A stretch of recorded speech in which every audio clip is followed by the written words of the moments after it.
In this Tekola guide, we will talk about telecollaboration and cooperative learning, and about how teachers can combine the two to cope with learner diversity in intercultural communication and foreign language learning.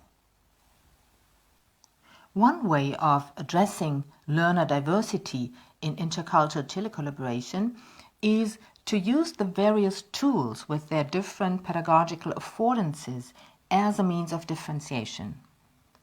How this can be done is addressed in our Tekola guide, Telecollaboration Tools and Pedagogical Differentiation. Another option of differentiating between learners in intercultural telecollaboration is to encourage and support cooperative learning, an approach in which students work together in teams, contribute according to their abilities and learning needs, and help each other to complete the common task and to accomplish both shared and individual learning goals. It is, however, not sufficient to simply ask your students to collaborate with each other. Group work does not automatically lead to successful cooperative learning. To make cooperative learning work so that each student in the group will be able to profit from it requires teachers and students to observe certain conditions. There are in particular 5 general conditions of success that are mentioned in the literature on cooperative learning: positive interdependence, individual and group accountability, promotive interaction, interpersonal skills, and group processing. Positive interdependence means that the students collaborating in a team depend on each other and profit from each other. Closely connected with it is individual and group accountability, according to which both the group and each individual member need to contribute to the group's success. No one should hide behind the others.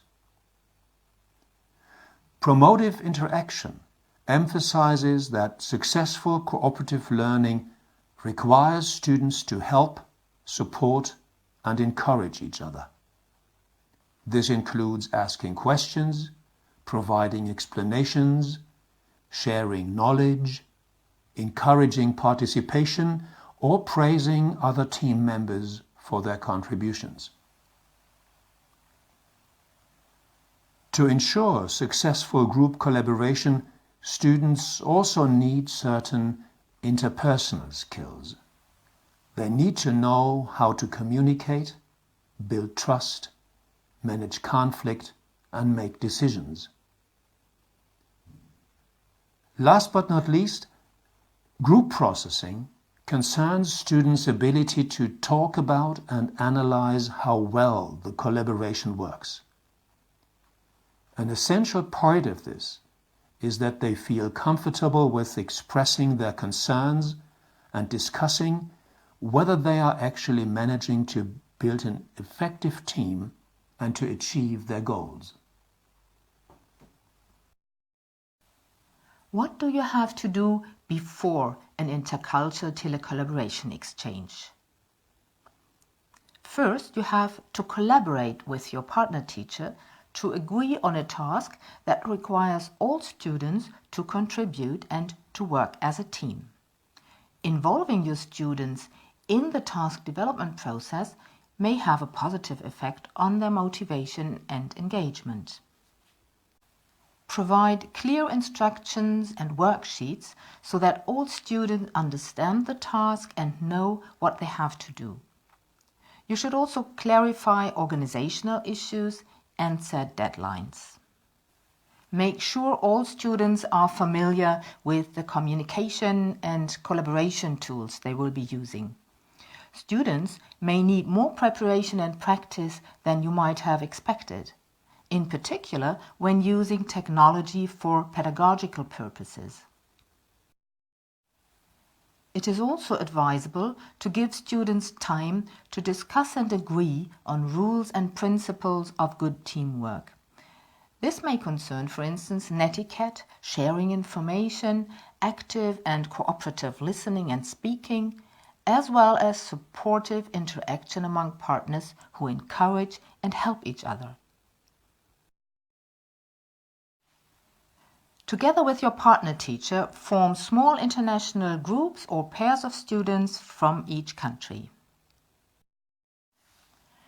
If you have groups of more than 2 students, it might help to assign specific roles to individual group members. For instance, a team leader who sees to it that the group stays on task, a recorder who takes notes, or an encourager who makes sure everybody is participating.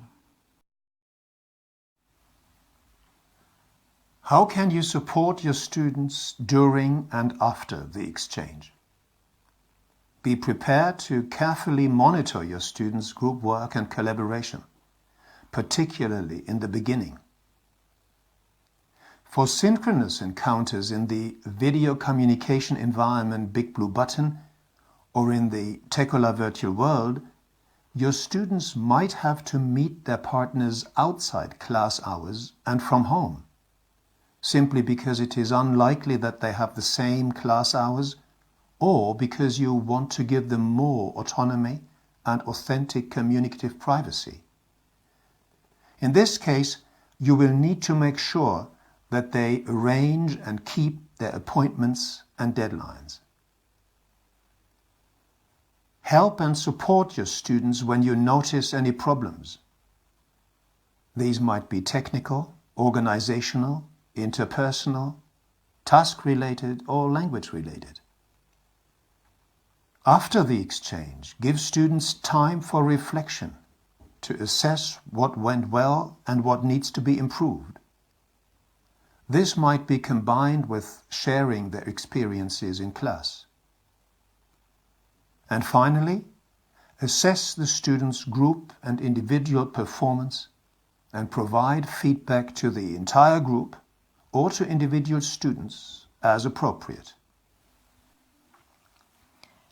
To conclude, we would like to stress that cooperation is the very essence of communication, and all the more so of intercultural communication. Without cooperative attitudes and behavior, successful communication is hardly possible. A cooperative learning approach is thus ideal for engaging foreign language students in authentic intercultural virtual exchanges with peers from other countries and cultures.